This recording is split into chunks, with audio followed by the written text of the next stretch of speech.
Show more. 2150. There is a distinct hollow sound that metal handcuffs make when they lock shut. A cold, unforgiving click. The kind of sound that can alter the trajectory of a human life in a fraction of a second. Most people go their entire existence without ever hearing that sound up close, without ever feeling the bite of steel against their wrists. But for 61-year-old Marcus Holloway, that sound was as familiar as his own heartbeat. He had heard it echo through the heavy oak doors of his courtroom for nearly 3 decades. The punctuation mark at the end of countless sentences he had handed down from the highest bench in the state appellate circuit. But on a rainy Tuesday evening in late October, standing in the fluorescent-lit aisle of an upscale boutique grocery store with a jar of imported Italian truffles in his hand, those handcuffs were not clicking shut on a defendant.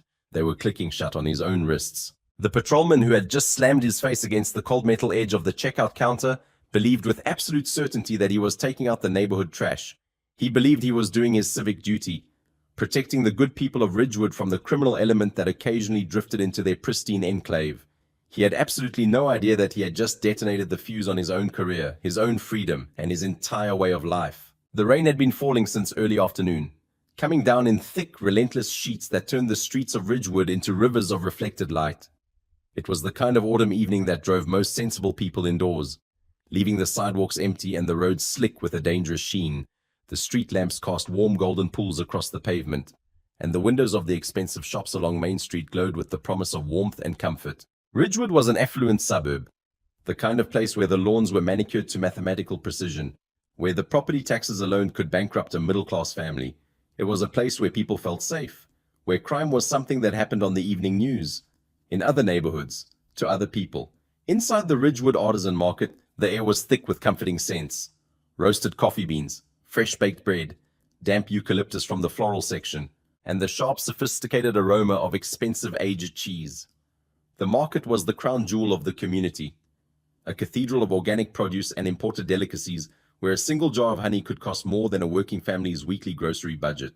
The floors were polished hardwood, the lighting was soft and flattering, and the staff wore crisp aprons and spoke in hushed, respectful tones.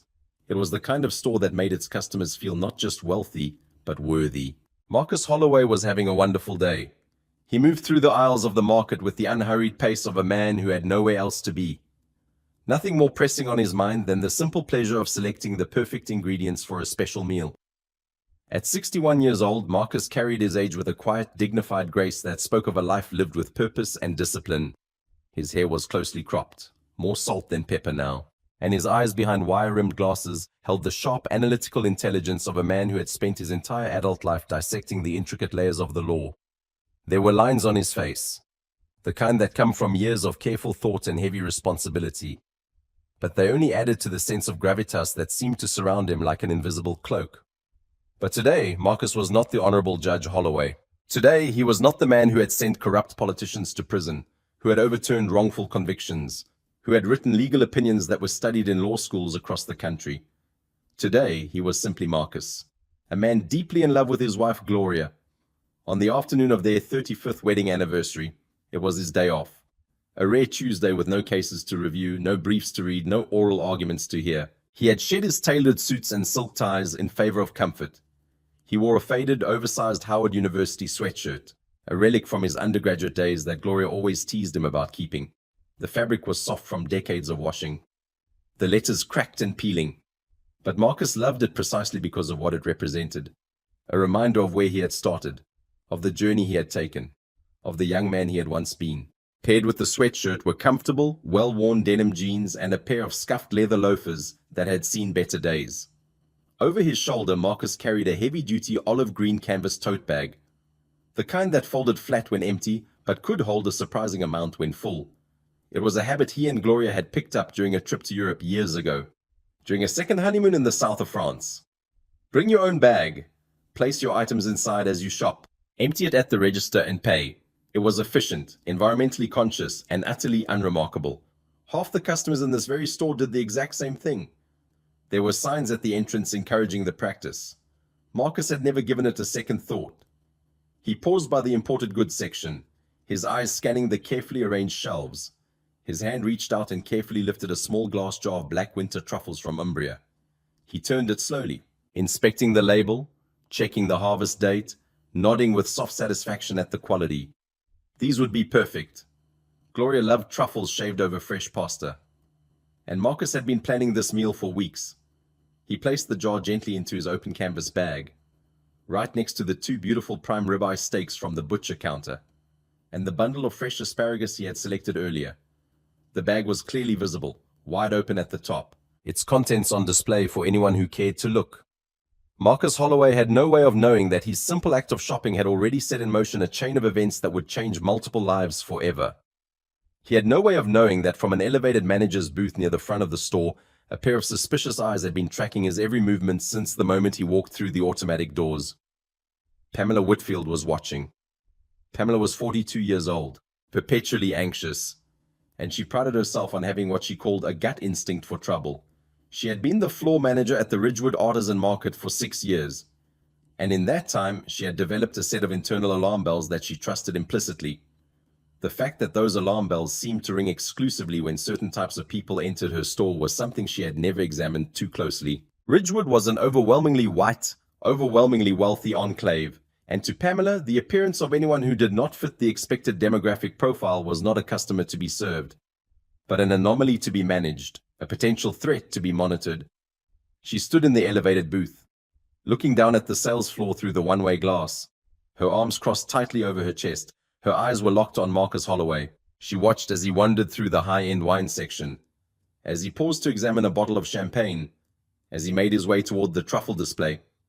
She watched as he picked up that small glass jar and placed it into his open canvas bag, right next to the other items he had already selected. Her breath hitched, her heart rate spiked, a flush of righteous certainty spread through her chest. He is concealing merchandise, she thought. She did not think, he is a customer using a reusable shopping bag, exactly as we encourage. She did not think, he is clearly planning to pay, as he is now walking toward the registers. She did not think, perhaps I should ask one of the staff to politely verify, as basic customer service protocol demands. She did not think any of those things, because her mind had already constructed an entirely different narrative. Pamela saw a tall black man in a baggy, faded sweatshirt. She saw clothes she considered beneath the standards of her store. She saw someone who did not belong, someone who could not possibly be shopping for legitimate reasons, someone who must be up to no good. She saw a stereotype fabricated by her own deep-seated biases, and she reacted accordingly. She grabbed the landline phone mounted on the wall of her booth.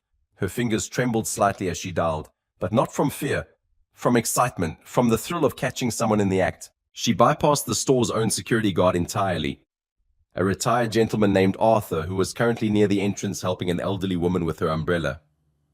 Arthur had been with the store for years. He was calm, experienced, and trained in proper de-escalation techniques. But Pamela did not want de-escalation. She wanted action. Instead of paging Arthur, she dialed a number she had saved in the speed dial for emergencies. It was the direct line to the Ridgewood Police Department Dispatch Center. The phone rang twice before a professional female voice answered. Ridgewood Police? Dispatcher Collins speaking? What is your emergency? Pamela lowered her voice to a conspiratorial whisper, her eyes still glued to Marcus as he picked up a bottle of sparkling mineral water and placed it in his bag. Yes, hi. This is Pamela Whitfield. I'm the floor manager at the Artisan Market on Elm Street. I have a situation here. What kind of situation, ma'am? There's a suspicious individual in the store. A man. He's taking expensive items and hiding them in a large bag. He's just walking around like he owns the place, stuffing things in there like nobody's watching. I think he's about to make a run for the door. Can you describe the individual, ma'am? Pamela clutched the phone cord, her voice dropping even lower. He's a black male, maybe late 50s, early 60s, tall, heavy build. He's wearing dirty clothes, an oversized hoodie type thing. He looks out of place. You need to send someone right now before he gets aggressive or tries to leave. There was a brief pause on the other end of the line as the dispatcher processed the information. Understood, ma'am. Please stay on the line. We have a unit just 2 blocks away. Officer Vance is being dispatched to your location now. Can you confirm the individual is still inside the store? Yes.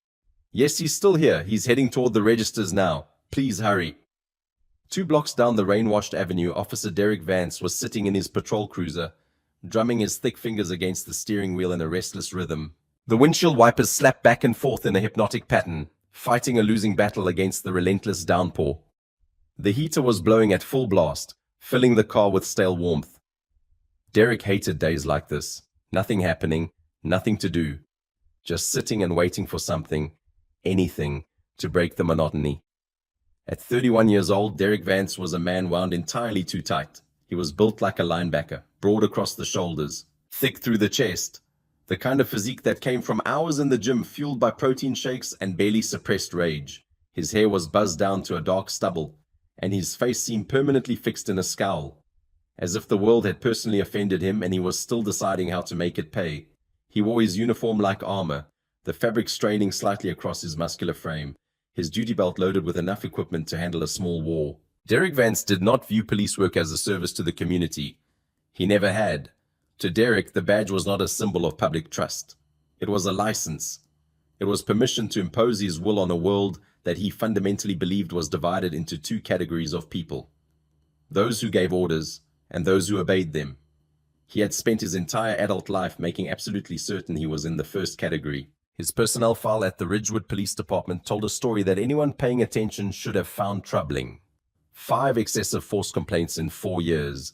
5 separate incidents where citizens had formally alleged that Officer Vance had used more violence than the situation required. 5 times where the paperwork had been filed, the investigations had been conducted, and the complaints had been quietly dismissed. A sympathetic union representative named Mike Sullivan had guided Derek through each one, coaching him on what to say, how to frame his reports, how to make the victim sound like the aggressor. A captain who valued loyalty over accountability had signed off on the findings. The blue wall had held firm, and Derek Vance had walked away each time with his badge still pinned to his chest, and his sense of invincibility further inflated. He had developed a reputation within the department, though opinions on what that reputation meant varied widely depending on who you asked. Some of the older officers called him a cowboy behind his back, shaking their heads at his aggressive tactics while doing nothing to rein him in. Some of the younger officers looked up to him, admiring his willingness to get physical, to take charge, to make things happen. And some, a few, quietly transferred out of any shift where they might have to ride with him, not wanting to be present when his luck finally ran out. Derek himself was aware of none of this nuance. He knew only that he was good at his job, that he got results, and that the criminals of Ridgewood needed to understand who was in charge of these streets. The fact that Ridgewood had almost no actual crime to speak of, that it was statistically one of the safest communities in the entire state, did not factor into his worldview. He had internalized the warrior mentality that had been drilled into him at the academy, and he walked through his shifts in a constant state of heightened alert, always scanning for threats, always ready for the confrontation that would justify everything he believed about himself. The radio on his dashboard crackled to life. Derek sat up straighter, his fingers pausing their drumming. Unit 4, we have a 1031 at your vicinity. Possible shoplifting in progress at the Ridgewood Artisan Market, 445 Elm Street. Caller reports a suspicious black male concealing high-value merchandise in a large bag. Subject described as late 50s, heavy build, wearing an oversized hoodie. Caller requests immediate response before subject attempts to leave the premises or becomes aggressive. Derek's blood quickened, the boredom evaporated instantly, replaced by a familiar surge of adrenaline that made his pulse pound in his ears. This was what he lived for. This was the moment when the waiting ended and the action began. He snatched the radio microphone from its cradle, his thumb pressing the transmit button with practiced ease. Dispatch, this is Unit 4. I'm 2 blocks out. I'll handle it. He did not ask clarifying questions. He did not request additional information about what specific behavior the caller had observed. He did not wonder whether placing items in a reusable bag might be normal customer activity in a store that encouraged exactly that practice. He heard only what he wanted to hear. Suspicious black male, concealing merchandise, possible aggression. His mind had already constructed the narrative, already decided what he was walking into, already determined how it would end. Derek threw the cruiser into drive and pulled away from the curb, his tires splashing through puddles as he accelerated down the wet street. He did not activate his sirens. He preferred the element of surprise. Let the criminal think he had gotten away with it. Let him get comfortable, then swoop in and make the arrest. The Ridgewood Artisan Market came into view through the rain-blurred windshield, its warm lights glowing like a beacon in the grey evening. Derek pulled his cruiser up to the curb at a sharp angle, partially blocking the sidewalk, and killed the engine. He left his light bar flashing, casting harsh red and blue reflections across the rain-soaked storefront. The strobing lights would draw attention, would let everyone inside know that authority had arrived. He stepped out into the downpour. not bothering with an umbrella. The rain soaked through his uniform shirt within seconds, but he barely noticed. He was focused now, his senses sharpened to a razor edge. He adjusted his heavy-duty belt, his hand instinctively coming to rest on the grip of his taser. Not his sidearm. Not yet, but close enough to send a message. Derek pushed through the glass double doors of the market. A pleasant electronic chime announced his entrance, a cheerful little melody that was entirely at odds with the tension radiating from every line of his posture. He stood in the entrance for a moment, water dripping from his uniform, scanning the interior of the store with predatory intensity. And then he saw him. A tall black man standing at register number 4. Grey sweatshirt, faded and baggy, jeans, a large canvas bag slung over his shoulder. The man was talking to the teenage cashier, smiling, reaching into his back pocket for something. A wallet? A weapon? It did not matter. Derek had already made his decision. He started walking, long, aggressive strides that ate up the distance between the entrance and the register. His boots struck the polished hardwood floor with heavy, deliberate thuds. His chest was puffed out, his shoulders squared, his entire body language designed to project dominance and intimidation. Other customers in the store began to take notice, their conversations trailing off, their eyes following the officer as he crossed the floor. Marcus Holloway stood at the register, completely unaware that his life was about to change forever.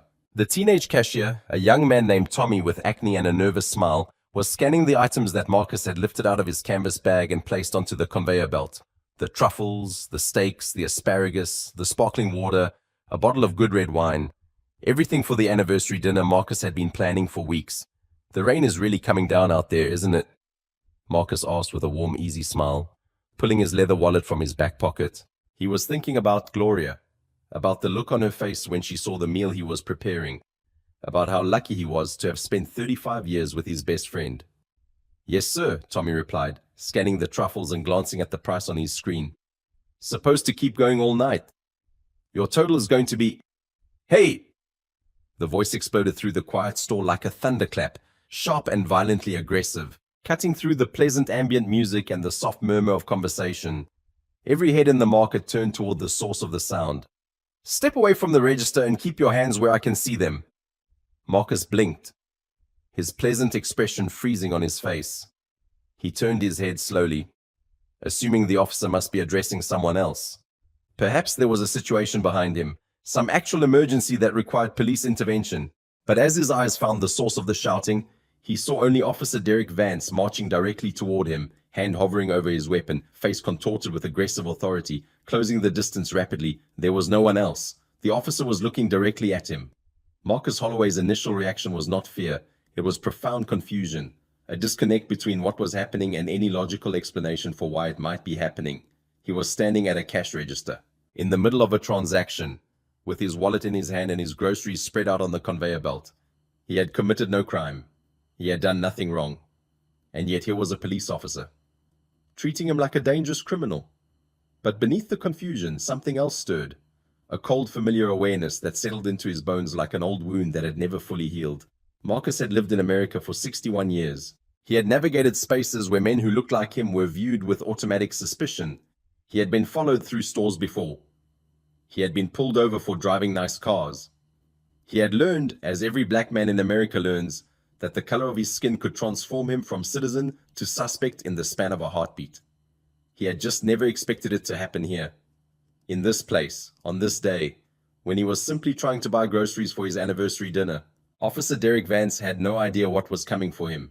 Derek closed the distance between himself and the register with the relentless forward momentum of a man who had already decided how this encounter would end. His boots hammered against the hardwood floor, each step a declaration of authority. The other customers in the store were frozen now, their shopping interrupted, their attention riveted on the confrontation unfolding near the checkout lanes. A woman with a cart full of organic produce stood motionless in aisle 3, her mouth slightly open. A man in an expensive overcoat had stopped pretending to read a wine label and was openly staring. The normal, pleasant atmosphere of the Ridgewood artisan market had been shattered, replaced by a tension so thick it seemed to crackle in the air. Derek stepped within 3 feet of Marcus, deliberately invading his personal space. He positioned himself at an angle, blocking any potential escape route toward the door. His hand remained on his taser, his fingers curled around the grip, ready to draw at the slightest provocation. His chest was inches from Marcus's shoulder, close enough that Marcus could smell the rain on his uniform and the stale coffee on his breath. "I said freeze, damn it!" Derek shouted, even though Marcus had not moved, had not done anything except stand there with his wallet in his hand and a look of bewildered confusion on his face. Marcus took a slow, measured breath. 28 years on the bench had taught him many things, but perhaps the most valuable lesson was how to remain calm when others around him were losing control. He had presided over trials where defendants had screamed obscenities at him, where family members had collapsed in grief, where attorneys had nearly come to blows. He had learned that the power of his courtroom resided not in volume or aggression, but in absolute, unwavering composure. He drew on that composure now. "Officer," Marcus said. His voice was naturally deep, calm, resonant, carrying the authoritative weight of a man who had spent decades commanding silence with a single word. "Can I help you?" Derek hated that tone immediately. It was the wrong response. He expected panic, the wide-eyed fear of a criminal caught in the act. He expected deference, the submissive posture of a man who understood his place in the hierarchy. He expected, perhaps unconsciously, that this black man in the baggy sweatshirt would cower before the badge, would stammer apologies, would provide Derek with the satisfying spectacle of dominance that he craved. Instead, he was met with this calm, measured question, delivered with an authority that somehow seemed to exceed his own. It felt like a challenge. And Derek Vance did not tolerate challenges. "Shut your mouth!" Derek snapped, stepping even closer, his face inches from Marcus's now, a vein pulsed visibly in his temple. "Drop the bag and put your hands on the counter. Now!" Marcus did not drop the bag. He did not raise his hands. He stood his ground, his wallet still held loosely in his right hand, his posture straight and unintimidated. His eyes, behind those wire-rimmed glasses, met Derek's gaze with a directness that the officer found infuriating. "Officer, I'm in the middle of paying for my groceries," Marcus said, his voice remaining steady. "I have not committed any crime. I would advise you to lower your voice and explain exactly what your probable cause is for this detainment." The legal terminology hit Derek's ears like a foreign language. Probable cause. Detainment. These were words he had learned at the academy. Words that existed somewhere in the training manual he had never bothered to read thoroughly. But coming from the mouth of this man, this suspect, these words felt like an attack. They felt like mockery. Derek's face flushed a deep crimson. His jaw clenched so tight his teeth ached. "You think you're a lawyer now, buddy?" he spat, his voice dripping with contempt. "You were spotted stuffing prime cuts and truffles into that bag. That's concealment. That's theft. Now put your hands on the damn counter before I make you." Tommy, the teenage cashier, stood frozen behind his register. His face had gone pale, his eyes darting between the officer and the customer. He was 17 years old, working a part-time job to save money for community college. And he had never been trained to handle anything like this, but he knew something was wrong. He had watched this man shop. He had scanned the items from the bag, items that were now spread across his conveyor belt with their prices displayed on his screen. Officer?" Tommy ventured, his voice cracking slightly. "He was just paying for—" "Stay out of this, kid!" Derek barked without even looking at the boy. His entire focus remained fixed on Marcus, hunting for the flinch, the break, the moment of submission that would validate everything he was doing. Marcus sighed. It was a slow, disappointed exhale, the sound of a man who had seen too much of the world to be surprised by its cruelty, but who was still somehow capable of being saddened by it. He had spent his entire career championing the justice system, working from the inside to uphold the principles of law that formed the foundation of a civilized society. He had believed, perhaps naively, that progress was being made, that the world was slowly becoming more just, more fair, more humane, and yet here he stood, on his wedding anniversary, staring down the barrel of that system's worst, most unchecked impulses. Marcus slowly raised his hands to chest level, palms open and facing forward. It was a universal sign of non-aggression, a gesture designed to de-escalate, to show compliance without surrendering dignity. "My name is Marcus Holloway," he said clearly, ensuring his voice carried to the witnesses who were watching from the aisles. He deliberately omitted his title, deliberately held back the 3 words that would end this confrontation instantly. Not because he was afraid, but because he had recognized something in this officer's eyes, a recklessness, an impunity, a belief that the badge granted unlimited power without accountability. Marcus had sent men like this to prison. He had seen the damage they could do when they believed themselves untouchable, and he had learned, in case after case, that the only way to truly hold them accountable was to let them fully reveal themselves, to document their violations thoroughly and irrefutably, before lowering the hammer of justice. The body camera on Derek's chest was recording everything. The cameras throughout the store were recording everything. The cell phones that customers were beginning to raise were recording everything. Marcus understood, with the tactical clarity that had made him one of the most respected legal minds in the state, that he needed this officer to continue, to escalate, to commit his crimes on camera where no union representative or sympathetic supervisor could make them disappear. I placed my items in my reusable shopping bag, which is not a crime, Marcus continued calmly. I was in the process of removing them to pay. The cashier has my receipt in his hand. You have made a mistake. I suggest you contact your watch commander and verify the situation before this proceeds any further. Derek heard none of this. The words washed over him like noise, processed and immediately discarded. All he could see was the defiance, the refusal to submit, the calm authority that challenged everything he believed about his own power. His mind had already categorized this man as a criminal, and nothing short of groveling submission would change that categorization. The other shoppers were openly watching now. A woman near the wine section had her phone raised, clearly recording. An elderly man in a rain-speckled blazer was shaking his head slowly, his expression one of disgust. Up in the manager's booth, Pamela Whitfield pressed her face closer to the one-way glass, her arms crossed, a smug expression of vindication spreading across her features. She had been right. She was always right. Derek was aware of the audience. He could feel their eyes on him, judging him, questioning his authority. In his mind, this was not a crowd of witnesses to his misconduct. This was a gallery of spectators who needed to see how a real cop handled the situation, who needed to learn what happened when criminals tried to play smart with the law. He stepped even closer to Marcus, close enough that their chests nearly touched, close enough that Marcus could see the capillaries in the whites of Derek's eyes, could watch the pulse hammering in the officer's thick neck. I'm not going to ask you again, boy. The word hung in the air between them. It was a heavy word, a loaded word, thick with centuries of ugly history. It was a word that had been used to demean and diminish, to reduce grown men to children, to strip away dignity and humanity. It was not a word that anyone accidentally uses in the 21st century. It was a weapon, deployed with precision, designed to provoke. Marcus's jaw tightened almost imperceptibly. A flash of something crossed his eyes, something deep and old, filled with a righteous anger that had been kindled by generations of injustice.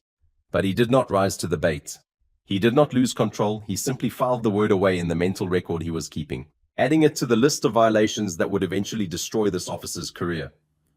Take your hands off me, Marcus said, his voice dropping to a register that those who knew him would have recognized as extremely dangerous.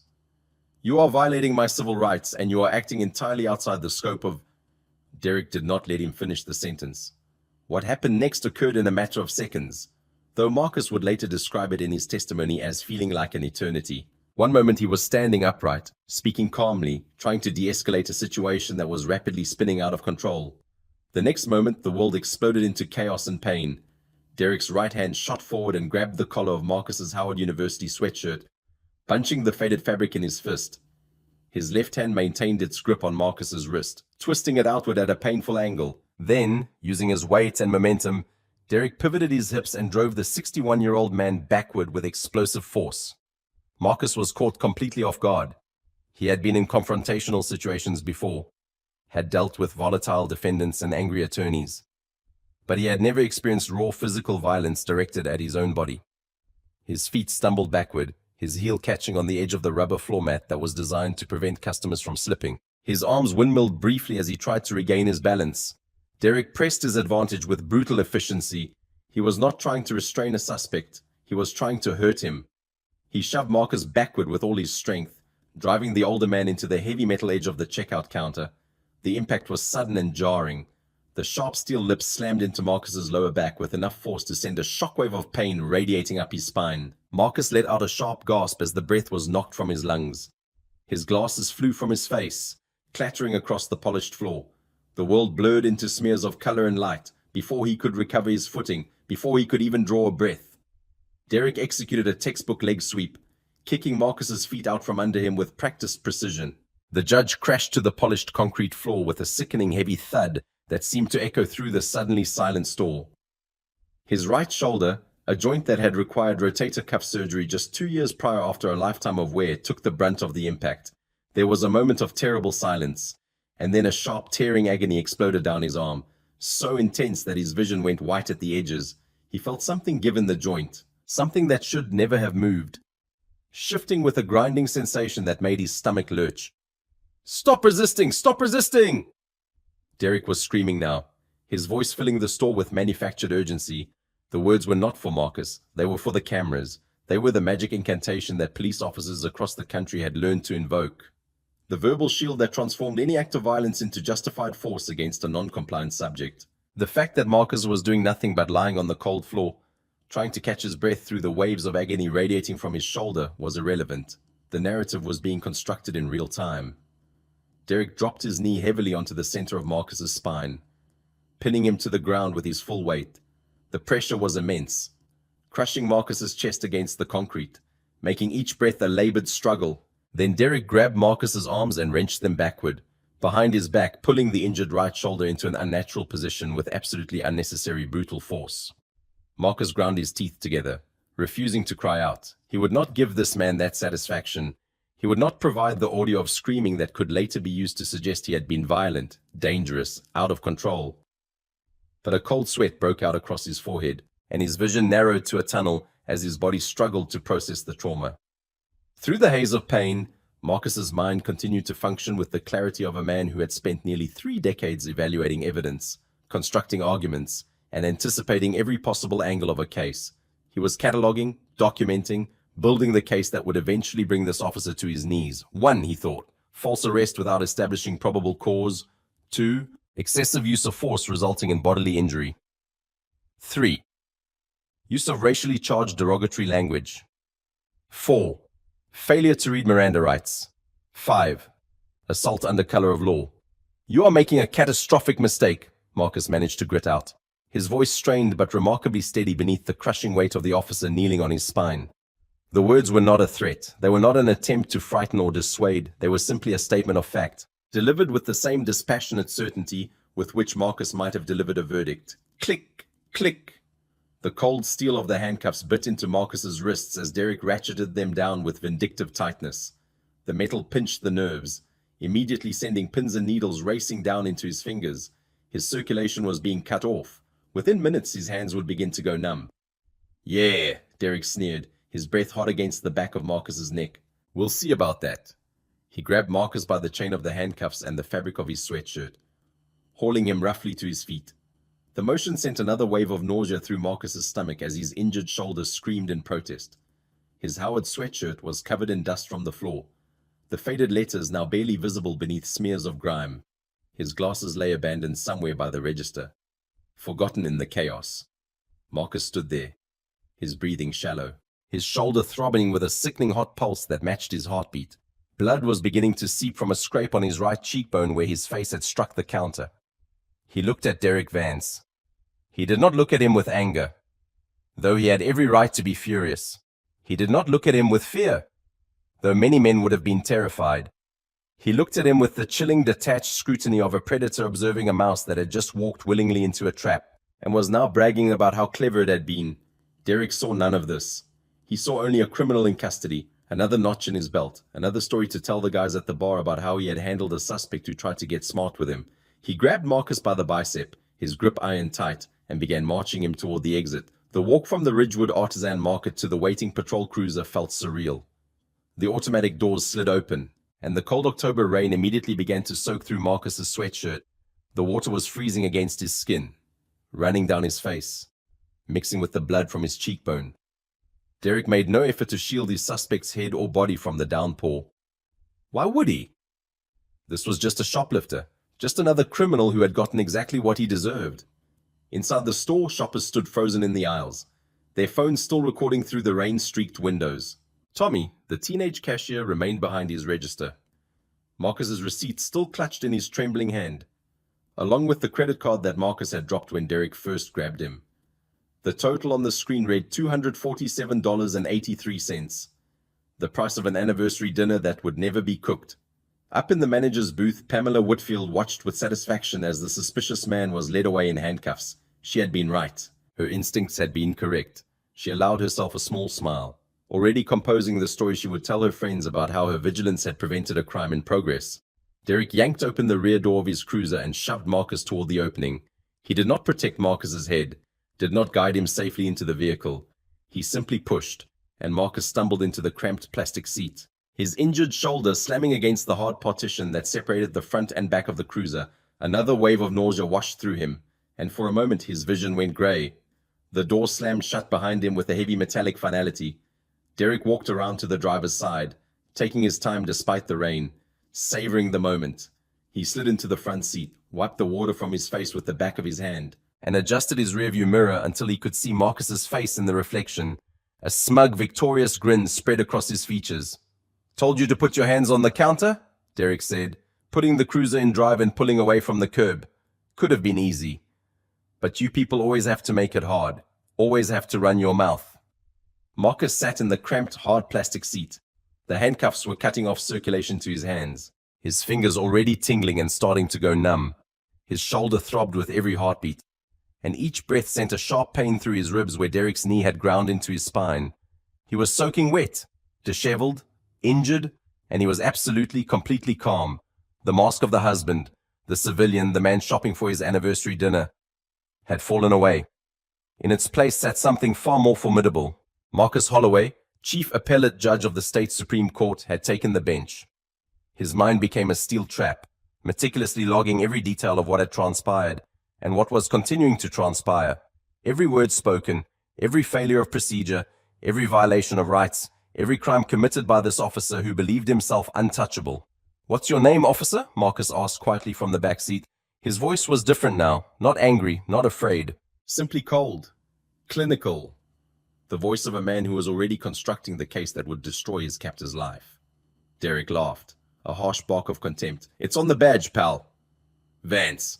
Officer Derek Vance. Not that it's going to help you when you're sitting in a holding cell. Officer Vance." Marcus said the name slowly, testing it on his tongue, committing it permanently to memory. "Are you aware of the Fourth Amendment?" Derek glanced in the rearview mirror, his grin widening. "Oh, we got ourselves a constitutional scholar in the back. Let me guess, you read a book in county lockup last time you were in? Save the sovereign citizen crap for the public defender, buddy. They're going to love you down at processing." "I see," Marcus replied simply. He leaned his head back against the hard plastic seat, closing his eyes. He did not say another word for the rest of the 5-mile drive.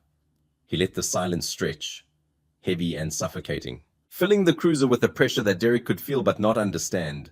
Derek glanced at the rearview mirror several more times during the drive, expecting to see defeat in his prisoner's face, expecting to see the dawning realization that this man's day was only going to get worse. Instead, he saw something that, on some deep level, made him uncomfortable. He saw peace. He saw patience. He saw a calm that did not belong on the face of a man in handcuffs. But Derek pushed that feeling aside. He had made an arrest. He had shown another criminal who was in charge. That was all that mattered. He had no way of knowing that he was driving a ticking bomb directly into the heart of his precinct. He had no way of knowing that every second on his body camera was evidence that would be played before grand juries and broadcast on national news. He had no way of knowing that the man sitting silently in his back seat possessed the power to destroy not just his career, but the careers of everyone who had enabled him. Officer Derek Vance was about to learn the most important lesson of his life, and it was going to cost him everything. The cruiser pulled through the heavy gates of the Ridgewood Police Department's Sally Port, and the garage doors rolled down behind them with a grinding mechanical finality. The harsh, flickering fluorescent lights of the concrete bay cast everything in a sickly yellow glow, throwing sharp shadows across the walls. The air smelled of motor oil, stale coffee, and the particular institutional bleach that seemed to permeate every police station Marcus had ever visited in his career. Derek killed the engine and stepped out of the cruiser, adjusting his duty belt with the satisfied movements of a man who had accomplished something significant. He walked around to the rear door and yanked it open, reaching in to grab Marcus by the arm. "Out! Let's go!"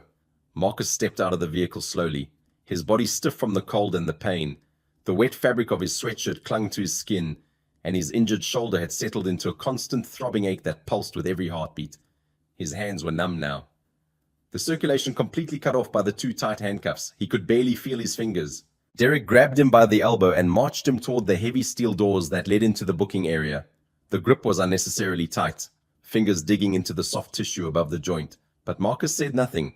He simply walked, his posture straight despite everything, his eyes forward, his expression unreadable. The Ridgewood precinct was quiet on a Tuesday night.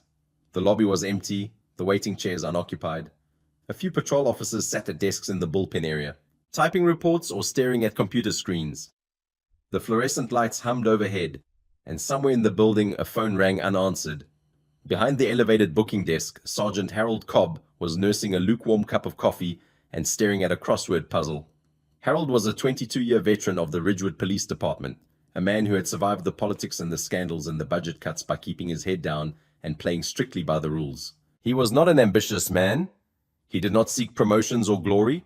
He simply showed up for his shifts, did his job with quiet competence, and tried to cause as little trouble as possible. He had seen Derek Vance drag people through those doors before. He had processed the paperwork, filed the reports, and kept his mouth shut even when something about the arrest didn't quite add up. It wasn't his place to question a fellow officer. That was what internal affairs was for. That was what the union was for. Harold's job was to process paperwork and avoid becoming collateral damage. "Look what the cat dragged in," Derek announced loudly as he pushed through the doors, his voice echoing through the quiet precinct. He was playing to an audience now, performing for the other officers who had looked up from their desks at the sound of his entrance. Got a live one from the artisanal market? Grand theft? Resisting arrest? Disorderly conduct? A few of the officers nodded, already turning back to their work. It was just another arrest, just another night, nothing special. Harold didn't look up immediately from his crossword puzzle.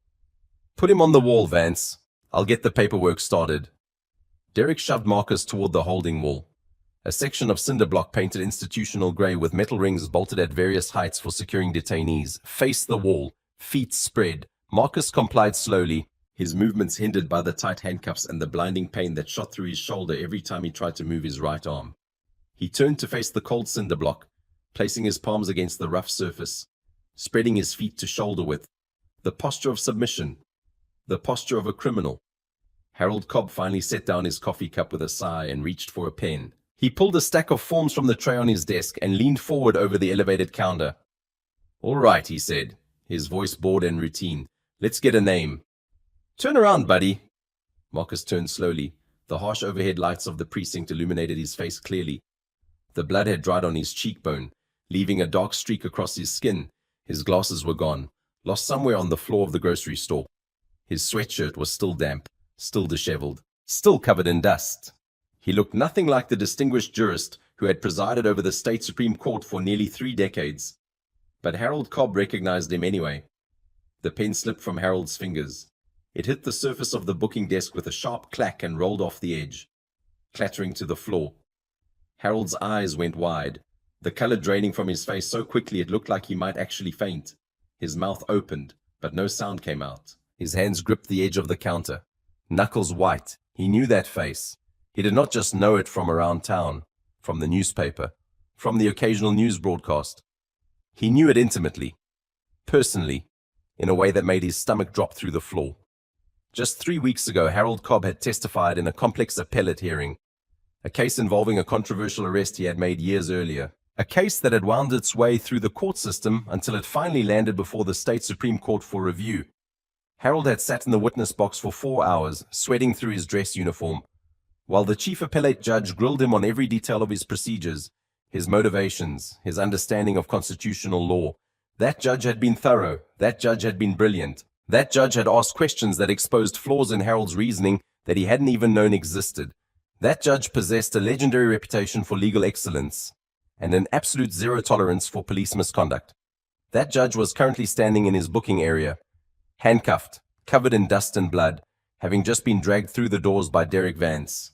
The silence in the room stretched for 3 agonizing seconds. The other officers, sensing that something was wrong, stopped typing, stopped talking, stopped moving. They stared at Harold, at the expression of sheer horror on his face, trying to understand what they were seeing. "Judge Holloway?" Harold whispered, his voice trembling. Derek, standing next to Marcus with his hand still on the older man's arm, frowned. He looked from Harold to Marcus and back again, his brain struggling to process what he had just heard. "What?" he asked, confusion beginning to creep into his voice. "No, Sarge, this guy was shoplifting down at the—" "Shut up, Derek!" Harold's roar echoed off the cinder block walls with such force that 2 officers in the bullpen literally jumped out of their chairs. It was a sound of pure, undiluted panic. The scream of a man who has just realized that he is standing at the edge of an abyss. Harold practically scrambled over the booking desk, not even bothering to use the door at the side. He vaulted over the counter, his movements frantic, uncoordinated, driven by a desperation that bordered on hysteria. He rushed toward Marcus, his hands visibly shaking as he fumbled for the keys on his duty belt. "Your Honor," Harold stammered, his fingers struggling with the keyring. "My God, Your Honor, I'm so sorry. Are you hurt? Do you need a medic? Let me get these off you." The handcuffs finally came loose and clattered to the linoleum floor with a metallic sound that seemed unnaturally loud in the suddenly silent precinct. Marcus slowly brought his arms forward, wincing visibly as blood rushed back into his hands with a painful tingling sensation. He rubbed his raw, bruised wrists, taking his time, saying nothing. His fingers were swollen, the skin red and abraded where the too tight cuffs had cut into him. Then, slowly, deliberately, he turned his head. His eyes locked onto Officer Derek Vance. Derek was frozen in place. The smugness had evaporated from his face like morning fog burned away by the sun. In its place was something else entirely. A cold, creeping horror was spreading across his features as his brain finally began to process the magnitude of what he had done. His mouth opened and closed several times, but no sound emerged. He looked like a fish pulled from the water, gasping for air that would not come. His eyes darted to Marcus's Howard sweatshirt, seeing it now with different eyes. Not the baggy clothes of a vagrant, but the comfortable attire of a man who had nothing to prove. He saw the dignified posture, unbowed despite everything. He saw the complete absence of fear in the older man's eyes, and he saw something else there, something that made his blood run cold. He saw the patient, predatory calm of a man who had been waiting for exactly this moment. Marcus reached into his back pocket with his left hand, his right arm still hanging uselessly at his side. He pulled out a thin leather credential case, worn soft with years of use. He flipped it open with practiced ease, holding it up so that Derek could see clearly what was inside. The gold shield caught the fluorescent light, gleaming with the unmistakable weight of federal and state authority. Next to it was a photo identification card, laminated and official, bearing Marcus's photograph and the seal of the state Supreme Court. Across the top, in bold letters that seemed to grow larger the longer Derek stared at them, were printed the words that would haunt his nightmares for the rest of his life. Chief Appellate Judge, State Supreme Court. "Read it aloud, Officer Vance." Marcus's voice was quiet. It was not shouted, not raised, not angry. It was simply cold, clinical, the voice of a judge about to hand down a sentence. Derek's eyes darted to the credentials. His lips moved, forming shapes, but no sound came out. His throat had closed. His tongue felt like a dead weight in his mouth. "Read it aloud." Marcus's voice cracked like a whip, echoing through the silent precinct. Every officer in the room heard it. Every officer was watching. Derek's voice, when it finally came, was barely above a whisper. It cracked and trembled. The voice of a little boy who had just realized the monster under his bed was real. Chief Appellate Judge, State Supreme Court." Marcus snapped the credential case shut with a sound like a gunshot. He stepped forward, directly into Derek's personal space, invading it exactly as Derek had invaded his space just an hour earlier at the grocery store. He was close enough that Derek could smell the rain still clinging to his clothes, could see the dried blood on his cheekbone, could count every line on the face of the man he had just destroyed his own career assaulting. And as of this exact second, Marcus said, his voice dropping to a deadly quiet register that carried to every corner of the room, "Your career in law enforcement is officially over." The silence that followed was absolute. It was the kind of heavy, suffocating quiet that follows a car crash, right before the screaming begins. Derek Vance stood rooted to the linoleum floor. Every ounce of blood had drained from his face, leaving his skin a sickly ashen gray. His brain, usually running on a crude mixture of adrenaline and arrogance, was short-circuiting. Error messages were flashing through his consciousness, but none of them were getting through. His hands hung limp at his sides. His legs felt like they were made of lead. In the periphery of the room, the other officers stood in various states of shock. Some had their hands over their mouths. Some were already edging toward the exits, desperate to distance themselves from the blast radius. One young officer in the corner looked like he was about to be sick, and somewhere in the back of the precinct, someone was already reaching for a phone to call Captain Burke. The next few minutes passed in a blur of frantic activity. Harold Cobb was practically hyperventilating as he led Marcus to a chair, offering water, offering medical attention, offering anything and everything in a desperate attempt to salvage something from the catastrophe unfolding around him. Marcus did not sit. "I do not want your water, Sergeant Cobb," he said, his voice retaining that terrifying even cadence that gave nothing away. "I do not want your paramedics. I want the shift commander. I want Captain Raymond Burke in this building. Now!" Sir, the captain is off duty. He's at home with his family. Call him. Marcus's voice cracked like a whip, echoing off the cinder block walls with an authority that brooked no argument. Harold didn't hesitate. He practically vaulted back over the booking desk to reach the landline, dialing the captain's private cell number from memory with fingers that would not stop shaking. Derek Vance still had not moved. He stood exactly where Marcus had left him, frozen in place, his mind running in circles like a hamster on a wheel. Somewhere in the depths of his consciousness, a voice was screaming at him to do something, say something, anything that might fix the situation. But there was nothing to say. There was nothing to do. The video on his body camera had captured everything. His own words, his own actions, his own choices were going to be his undoing. He finally found his voice, though it was an octave higher than usual, and trembled pathetically. "Sarge," he croaked, looking around desperately for someone, anyone who might help him. He was concealing merchandise. I got a call from the store manager. She said he was shoplifting. I was doing my job. I was just doing my job. Marcus turned his head slowly, fixing Derek with a stare so cold it could have frozen boiling water. "Officer Vance," he said, his voice dripping with contempt. "Your concept of doing your job involves bypassing a basic investigatory stop, ignoring the complete absence of any evidence of criminal intent, failing to articulate reasonable suspicion, and utilizing violent force against a compliant, unarmed citizen who was in the process of paying for his groceries with a credit card and receipt in hand." He paused, letting each word land like a hammer blow. "You did not do your job. You committed multiple violent felonies under the color of law. And I'm going to make absolutely certain that you spend the rest of your career thinking about that from inside a prison cell." The room fell silent again. Derek's face had gone from ashen gray to a sickly green.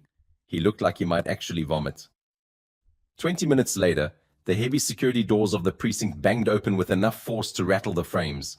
Captain Raymond Burke burst into the booking area looking like a man who had just received news of his own execution. Raymond Burke was 54 years old, 26 years on the force, the last 12 of them as captain of the Ridgewood Police Department. He was a man who had navigated the treacherous waters of police politics by maintaining a careful balance of loyalty and discretion. He protected his officers when he could. He threw them to the wolves when he had to.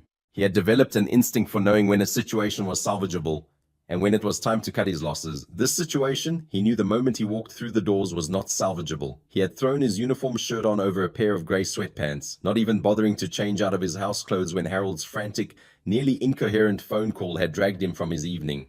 His hair was disheveled, sticking up at odd angles. His face was pale, and a sheen of sweat had already begun to form on his forehead despite the cool air in the precinct. He stopped dead in his tracks when he saw Marcus Holloway. The judge was standing near the booking desk, refusing offers of assistance from Harold, cradling his right arm against his chest. His clothes were still wet, still dirty, still disheveled.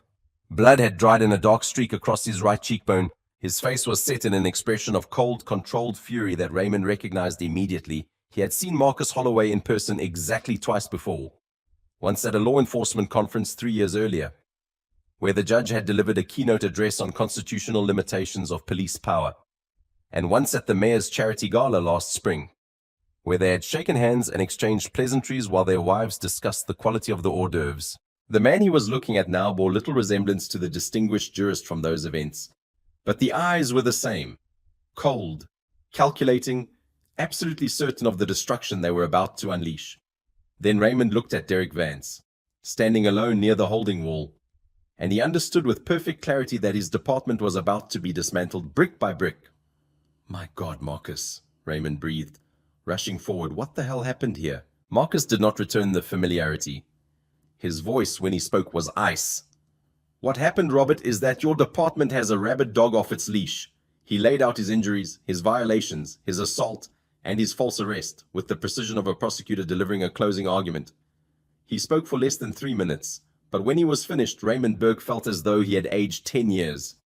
"Now," Marcus continued, his tone shifting from narrative to command, "you will secure Officer Vance's body camera and the dash cam footage from his cruiser immediately. If a single frame of data is corrupted, lost, or inexplicably deleted, I will file federal spoliation of evidence charges against you personally.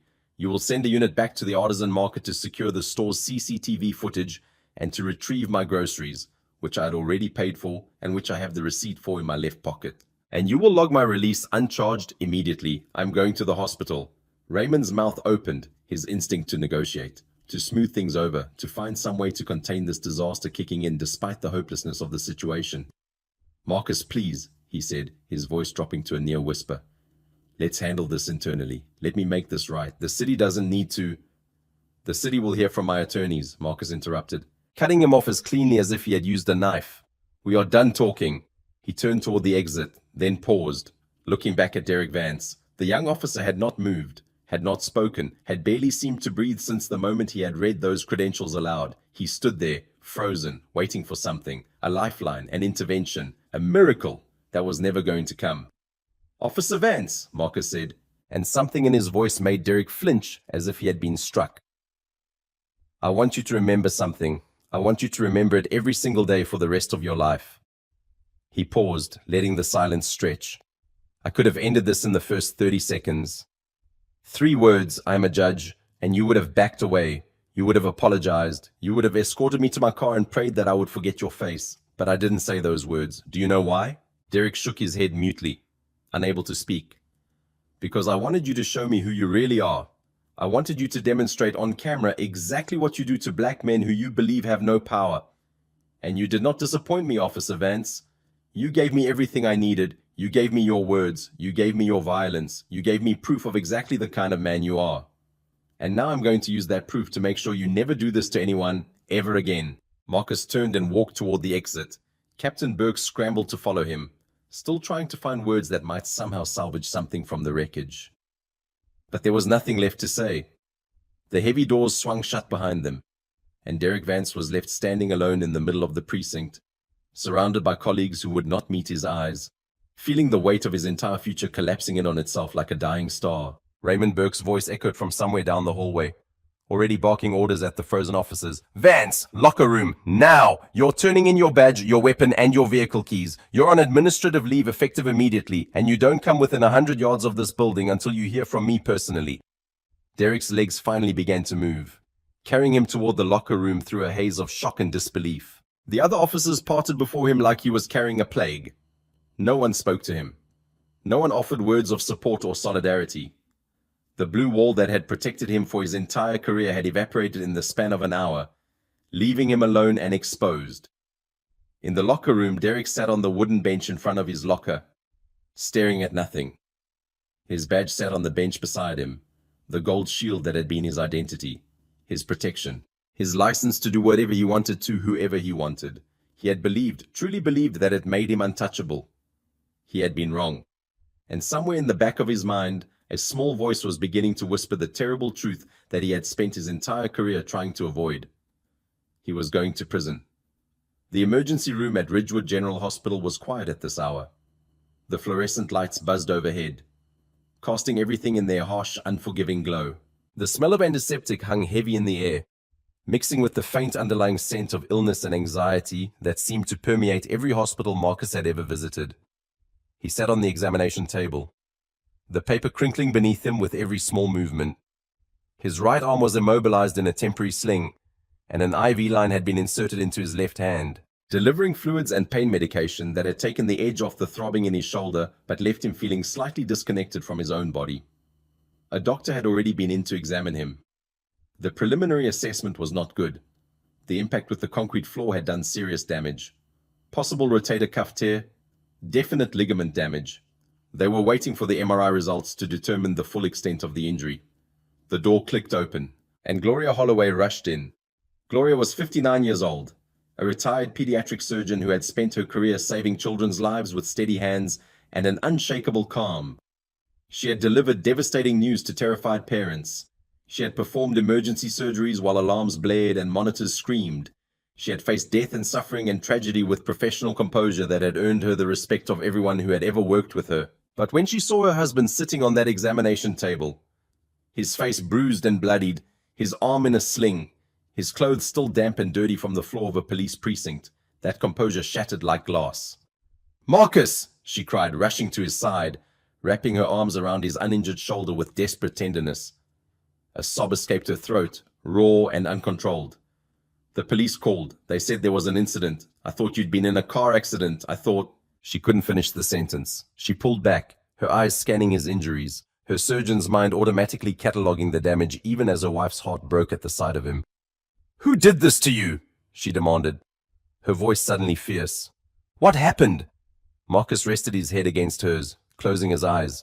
For the first time since the handcuffs had clicked shut on his wrists, the ironclad facade of the judge melted away. He was not the chief appellate justice of the state Supreme Court. He was just Marcus, a man who had been attacked and humiliated, a man whose body had been violated by someone who was supposed to protect him, a man who was exhausted and in pain and grateful beyond words to be in the presence of the woman he loved. "I'm so sorry, Gloria," he said quietly. "Happy anniversary."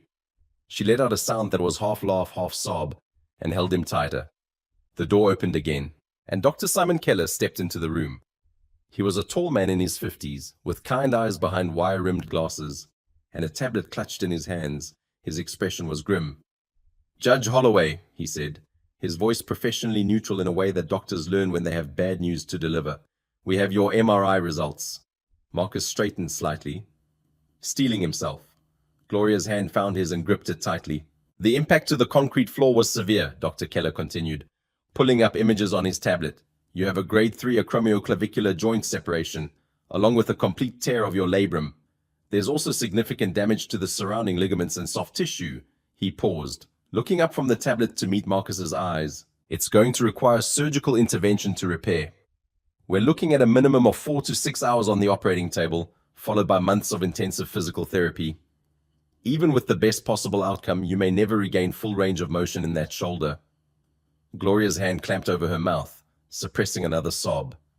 Marcus just nodded slowly, processing the information with the same detached analytical clarity he brought to every case that crossed his desk. He looked at his right hand, the hand he had used to sign thousands of court orders, to write legal opinions that had shaped the law of the state, to hold his wife's hand through 35 years of marriage. It trembled slightly. "Thank you, doctor," he said quietly. "When can we schedule the surgery?" "We can have you in the operating room tomorrow morning, first thing. I'd like to keep you overnight for observation." After the doctor left, Gloria turned to her husband. She knew him better than anyone in the world. She had seen him angry before, had seen him disappointed, had seen him frustrated by the endless parade of injustice that crossed his desk. But she had rarely seen him like this. There was something in his eyes that went beyond anger. Something cold and calculating had ignited behind his gaze, a fire that would not be easily extinguished. "What are you going to do, Marcus?" she asked softly. Marcus was silent for a long moment, staring at the sterile white wall of the hospital room. When he finally spoke, his voice was quiet, but it carried the weight of absolute certainty. "I am going to remind them that the law applies to everyone, and I'm going to tear their little kingdom down to the studs." At 3 o'clock in the morning, while Marcus was being prepped for surgery, he made one phone call from his hospital bed. The number he dialed was one he had memorized decades ago. During their first year at Yale Law School, it belonged to Raymond Carter, his oldest friend, and the godfather to his youngest daughter. Raymond Carter was not just a friend, he was a legend in the legal community. For 30 years, he had been the most feared civil rights attorney on the Eastern Seaboard, a man who did not simply sue police departments, but dismantled them. He had forced entire cities into federal consent decrees. He had sent police chiefs to prison. He had won settlements measured in the tens of millions of dollars. Other attorneys talked about fighting for justice. Raymond Carter actually delivered it. The phone rang twice before Raymond's voice came on the line, rough with sleep but instantly alert. "Marcus, it's 3 in the morning. What's wrong?" Marcus told him everything. The shopping trip, the call to police, the assault, the slur, the handcuffs, the revelation, everything. When he finished, there was a long moment of silence on the other end of the line. When Raymond finally spoke, his voice had changed. The sleepiness was gone, replaced by something cold and hard and hungry. "I'll be on a plane in 4 hours. Don't talk to anyone. Don't sign anything. Don't make any statements. I'm bringing my entire team and we're going to burn that department to the ground." By 8 o'clock the next morning, while Marcus was under anesthesia having his shoulder reconstructed, the legal machinery that Raymond Carter had set in motion was already executing its directives with ruthless efficiency. A paralegal from Carter & Associates hand-delivered a preservation of evidence letter to the Ridgewood Artisan Market at 9 a.m. sharp. The envelope was addressed to the store manager, but the contents were designed to spread fear through the entire corporate hierarchy. It legally bound the market to retain all video surveillance footage, employee schedules, communication logs, and any other documentation related to the incident. Destruction or tampering with evidence would result in immediate federal charges. Pamela Whitfield was already having a terrible morning when the paralegal arrived. The store rumor mill had been churning since the previous night. Everyone knew that something had happened, that the police had been called, that a man had been arrested. But the details were murky, the whispers contradictory. Pamela had spent the night reassuring herself that she had done the right thing, that her instincts had been correct, that the man in the baggy sweatshirt had clearly been up to no good. She opened the envelope in her manager's booth, her fingers trembling slightly from the third cup of coffee she had consumed that morning. The preservation letter was written in dense legal language, but Pamela's eyes went straight to the section that identified the victim of the incident. Marcus Holloway, Chief Appellate Judge State, Supreme Court. The paper slipped from her fingers. Her vision went grey at the edges. She grabbed the edge of her desk to keep from falling. "Oh my God," she whispered to the empty booth. "Oh my God, no, no, no, no, no." 10 minutes later, the store's regional corporate director marched through the front doors. He was a thin man in an expensive suit, and his face was a mask of barely controlled fury. He had been awakened at 6 a.m. by a frantic phone call from Captain Burke, who had been calling everyone he could think of, trying desperately to get ahead of the disaster. The director did not stop at the customer service desk. He did not exchange pleasantries with the morning staff. He walked directly to the manager's booth and opened the door without knocking. "Pamela?" His voice was devoid of any warmth. Pamela looked up at him with red-rimmed eyes, the preservation letter still clutched in her shaking hands. "I just listened to your 911 call," the director continued. "The police provided us a copy this morning. You called the police on an elderly black man who was using a reusable canvas shopping bag, a practice that we explicitly encourage with signage at the front of our store." "He looks suspicious," Pamela whispered, the words sounding hollow even to her own ears. "He was wearing a hoodie. He was putting expensive things in his bag. I was protecting the store's assets. He was wearing a Howard University sweatshirt," the director corrected sharply, "and he was standing at the register, paying with a credit card, when the officer you summoned assaulted him. You didn't protect our assets, Pamela. You exposed this corporation to a multi-million-dollar civil rights lawsuit because of your own racial profiling." Pamela's mouth opened, but no sound came out. "You are terminated, effective immediately," the director continued. "Clear out your desk. Corporate security will escort you off the premises, and I suggest you retain a lawyer, because you are about to be named personally in a lawsuit that will take everything you own." Across town, in the cramped, windowless office of the Ridgewood Police Benevolent Association, Derek Vance was having a conversation that was shattering every illusion he had ever held about the protection of the Blue Wall. Mike Sullivan, the veteran union representative who had guided Derek through 5 previous excessive force complaints, sat behind his cluttered desk with the expression of a man attending his own funeral. His eyes were bloodshot, his tie was loosened, and a half-empty bottle of antacid sat next to his coffee cup. Derek was pacing the small room, his bravado severely cracked but not entirely broken. He was still clinging to the narrative he had constructed, still believing that there must be some way out of this. "Mike, you've got to help me out here," he pleaded, his voice raw. The guy was resisting. "I told him to put his hands on the counter and he started mouthing off about probable cause and constitutional rights. I used a standard takedown maneuver to gain compliance. It's right there in the manual. You've gotten me out of worse than this." Mike looked up at him with eyes that held something Derek had never seen there before. Contempt. "Sit down and shut up, Vance." Derek blinked. Startled by the hostility, he sat. "You didn't use a standard takedown on some street punk," Mike snarled, leaning over the desk. "You executed a violent leg sweep on a 61-year-old state judge who was holding a receipt for his groceries. You shattered his shoulder. I just got off the phone with the DA's office. Do you have any idea who Marcus Holloway's friends are?" Derek shook his head, a cold knot forming in his stomach. "He mentors the district attorney. He plays golf with the federal prosecutors. His law school roommate is the most dangerous civil rights attorney in the country. And that attorney landed at the airport 2 hours ago with a team of lawyers who are going to pick this department apart like vultures on a carcass." I didn't know who he was," Derek stammered, the reality finally beginning to pierce his thick skull. "Ignorance is not a legal defense for police brutality, you moron." Mike slammed his hand on the desk, making the antacid bottle jump. "Raymond Carter has already filed a preservation motion with the federal court. He's not just coming after you, he's claiming a pattern and practice of excessive force by this entire department. They pulled your file, Vance. All 5 of your previous complaints. Carter is going to argue that the department knew you were a violent liability and kept you on the street anyway. This isn't just about you anymore. This is about everyone who ever signed off on keeping you employed. Derek's face had gone from flushed to ashen. So what's the play? Administrative leave with pay until it blows over? Mike let out a dark, humorless laugh that held no warmth. Blows over? Vance, the local DA, recused himself this morning because of his personal ties to the judge. The case has been handed directly to the State Attorney General's Special Prosecutions Division. They're convening a grand jury next week. The words hit Derek like a physical blow. A grand jury. That wasn't internal affairs. That wasn't administrative review. That was criminal prosecution. A grand jury, he whispered. For a rough arrest? For felony aggravated battery under the color of law, Mike corrected ruthlessly. Captain Burke suspended you without pay an hour ago. The union is legally obligated to provide you with counsel for the internal review, but I'm telling you right now as a friend, you need a criminal defense attorney. A very expensive one, because you are looking at hard prison time. Derek stared blankly at the wall behind Mike's head. The badge that had been his shield, his excuse, his license to bully and dominate the world around him, had vanished. In its place was the terrifying, crushing weight of a legal system he had mocked and manipulated his entire career, a system that was now being masterfully wielded by the very man he had thrown to a concrete floor.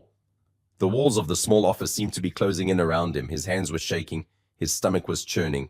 For the first time in his adult life, Derek Vance understood what it felt like to be completely, utterly powerless. 6 weeks had passed since the rainy Tuesday evening at the Ridgewood Artisan Market. The physical pain in Marcus Holloway's right shoulder had settled into a constant dull ache, punctuated by sharp spikes of agony during his grueling physical therapy sessions. The surgical scars were still angry and red, a permanent reminder of the concrete floor. He had learned to write with his left hand, a skill he had never anticipated needing, and his signature on court documents had become an awkward, unfamiliar scrawl.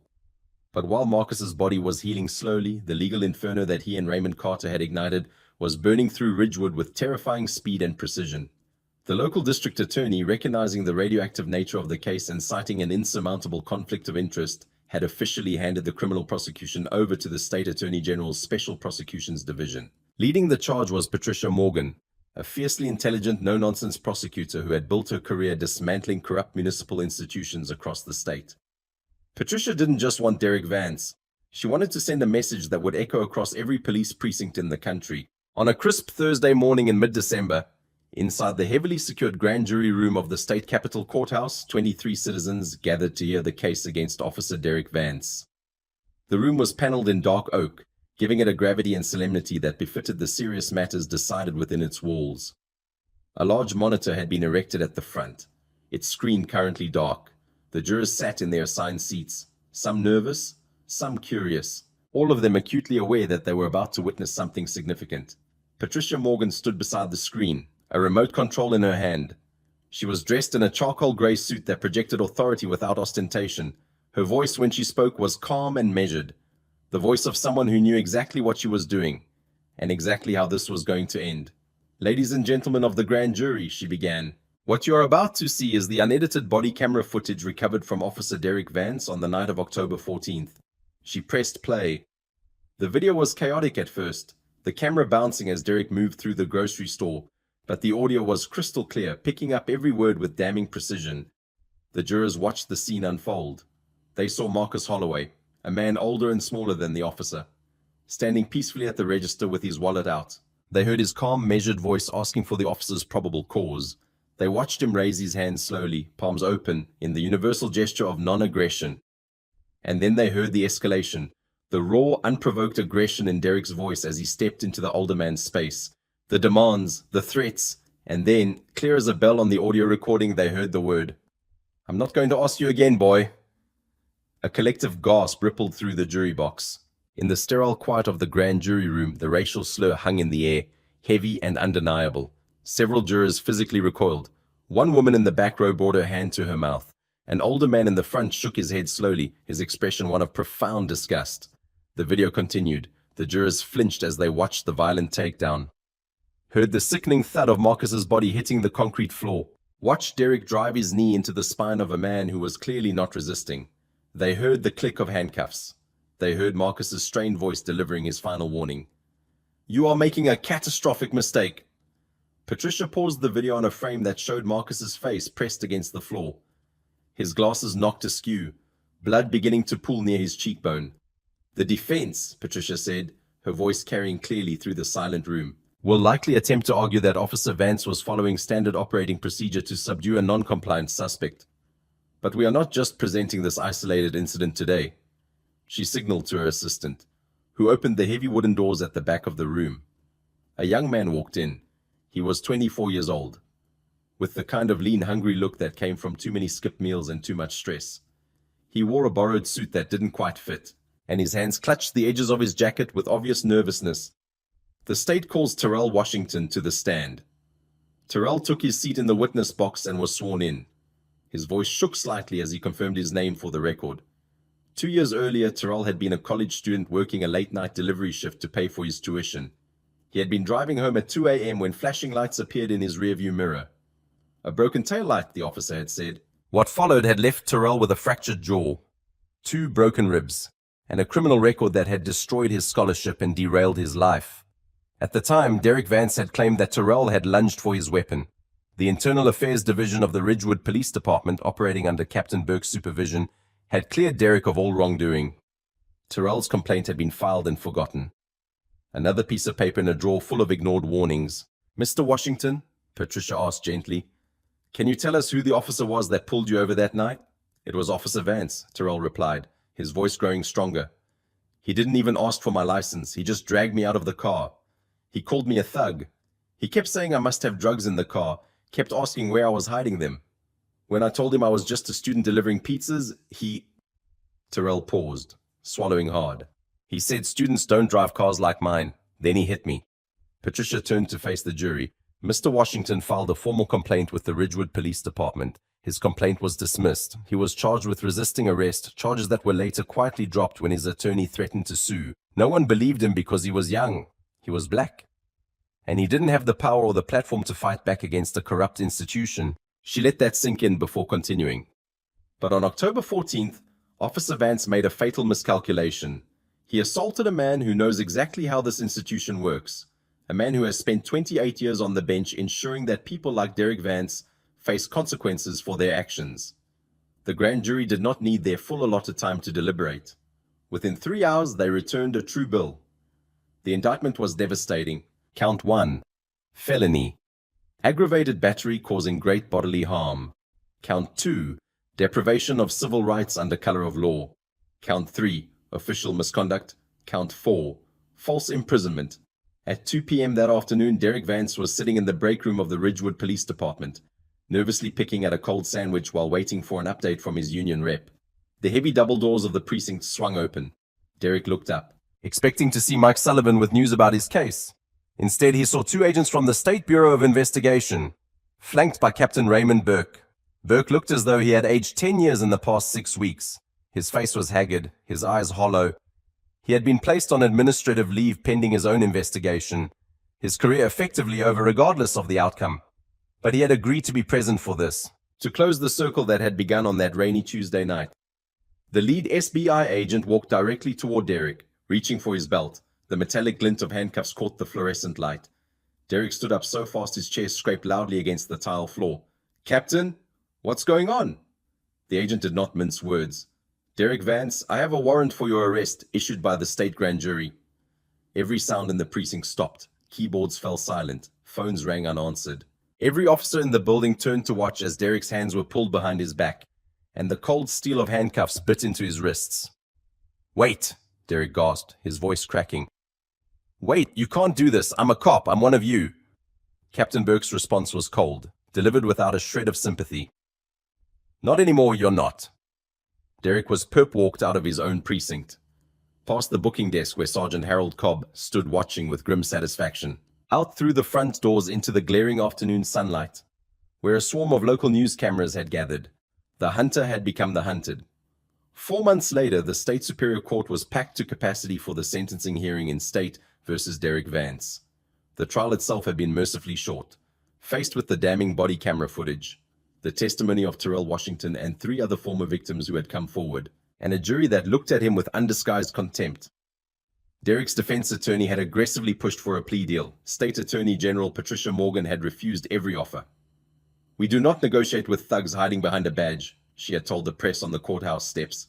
"He pleads guilty to all charges, or we go to trial and pursue the maximum sentence. Cornered, terrified by the prospect of 15 years in state prison, Derek had finally broken. He entered a blind guilty plea on all counts, throwing himself upon the mercy of the presiding judge.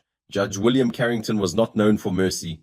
Now Derek sat at the defense table, dressed in an Orange County Jail jumpsuit that swallowed his once muscular frame. 4 months of isolation in protective custody had stripped 40 pounds from his body. His hair had grown out, unkempt and graying at the temples. The arrogance that had defined his existence had been completely hollowed out, replaced by a twitching, nervous terror that made his hands shake constantly. "Before I hand down this sentence," Judge Carrington announced, his voice resonant in the packed courtroom, "the court will hear a victim impact statement from Judge Marcus Holloway." The heavy wooden doors at the back of the courtroom swung open. Marcus Holloway walked down the center aisle with slow, deliberate steps. He was not wearing the faded Howard University sweatshirt today. He wore a perfectly tailored charcoal gray suit, a crisp white shirt, and a deep blue tie. His right arm moved stiffly, the permanent legacy of that night, but his posture was as straight and commanding as ever.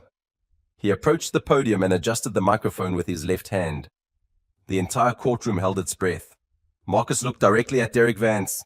Derek tried to keep his eyes on the table in front of him, tried to avoid that gaze.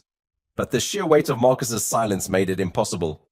Slowly against his will, he raised his head. Their eyes met. "Mr. Vance," Marcus began. His voice was calm, deep, and resonant. It did not shake with anger. It did not rise in accusation. It was terrifying in its absolute composure. "When you approached me in that grocery store, you did not see a man. You did not see a citizen. You saw a caricature drawn by your own ignorance and inflated by a badge you were never worthy to wear." Derek swallowed hard, his hands trembling in his lap.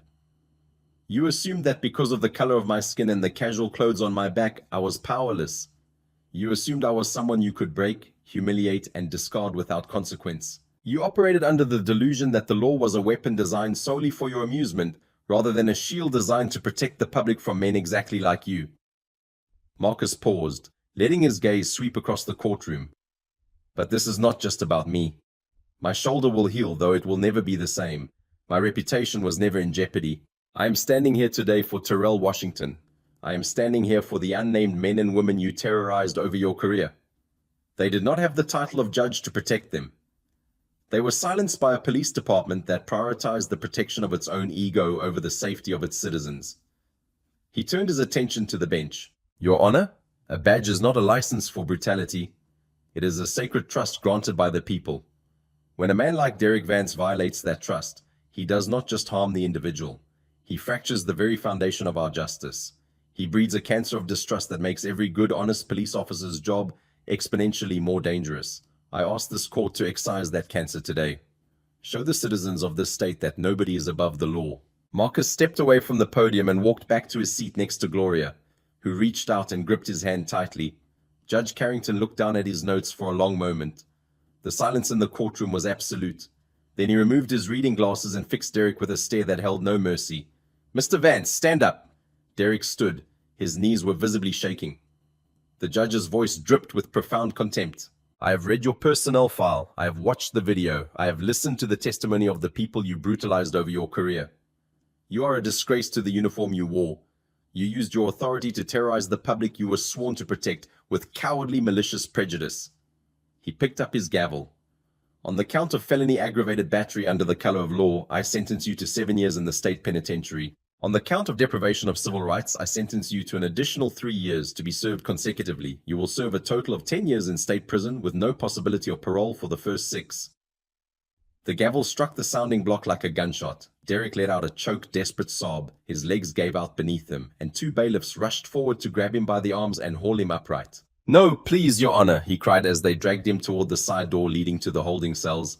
"Please, I'm a cop. I won't survive in there." But Judge Carrington had already turned away. The heavy door slammed shut behind Derek Vance, silencing his cries and sealing his fate. The fallout from the case was sweeping and permanent. Within weeks of the sentencing, the Ridgewood Police Department was placed under a federal consent decree, the result of a civil rights lawsuit that Raymond Carter had prosecuted with surgical precision. The department's Internal Affairs Division was gutted and rebuilt from the ground up by an independent civilian oversight board. Captain Raymond Burke was forced into early disgraced retirement, his pension reduced and his reputation destroyed. 3 other officers who had been implicated in covering up previous complaints against Derek Vance were terminated and faced their own criminal charges. Pamela Whitfield, facing a separate civil suit for filing a false police report and contributing to the false arrest of a state official, lost her house, her savings, and any hope of future employment in her field. The artisan market settled out of court for an undisclosed sum reported to be in the 8 figures, and every employee received mandatory training on implicit bias and proper customer interaction protocols. But Marcus Holloway did not keep a single penny of his settlement. Within days of receiving the funds, he and Gloria established the Justice and Equity Legal Defense Fund, a non-profit organization dedicated to providing high-powered pro bono legal representation to marginalized individuals who had been victims of police misconduct. The fund hired a full-time staff of attorneys and paralegals, and within its first year of operation, it had taken on more than 50 cases across the state. The first case they accepted was Terrell Washington's appeal. With the resources of the fund behind him, Terrell's wrongful conviction was overturned. His record was expunged, and he was able to re-enroll in college. He graduated 2 years later with honors, and he credited Judge Holloway with giving him back the future that Derek Vance had tried to steal. 1 year after the incident, on the evening of their 36th wedding anniversary, Marcus and Gloria returned to the Ridgewood Artisan Market. Marcus wore his faded Howard University sweatshirt. He placed his items in a canvas tote bag. He walked to the register and paid without incident. The cashier, a young woman who had been hired after the old staff was let go, wished him a pleasant evening and handed him his receipt with a smile. Outside, the rain had stopped hours ago, and the streets were quiet. Marcus paused on the sidewalk, looking up at the clear autumn sky, feeling the cool air against his face. Gloria slipped her arm through his, careful of his shoulder, and rested her head against his. "How does it feel?" she asked quietly. "Being back here?" Marcus was silent for a moment, considering the question. He thought about the night that had changed everything, about the cold floor and the pain in the handcuffs clicking shut on his wrists. He thought about Derek Vance, who was now 18 months into a 10-year sentence, learning what it felt like to be powerless in a world that did not care about his suffering. He thought about Terrell Washington, who had just been accepted to law school. He thought about all the cases his fund had taken on, all the lives that had been changed, all the small victories that added up to something larger. "It feels," he said slowly, "like justice." They walked to their car together, arm in arm, leaving the market behind. Marcus had spent his entire career fighting injustice from the bench, using the power of his position to hold the powerful accountable. But on a rainy Tuesday evening, he had learned something important. True power does not reside in a badge or a title. It resides in the unyielding dignity of a person who refuses to be broken, and in the relentless machinery of a law that eventually finds everyone. Derek Vance had believed his badge made him untouchable. He had believed he could brutalize anyone he wanted without consequence. He had picked a target based on nothing but the color of his skin and the clothes on his back, never imagining that the man he was assaulting had the power to destroy him. He was wrong, and every day for the next 8.5 years, he would wake up in a prison cell and remember exactly how wrong he had been. Karma, Marcus knew, rarely arrives when you expect it. But when it finally comes, it does not knock politely. It kicks the door down. If this story moved you, please subscribe to our channel. Every subscription helps us continue telling stories that matter.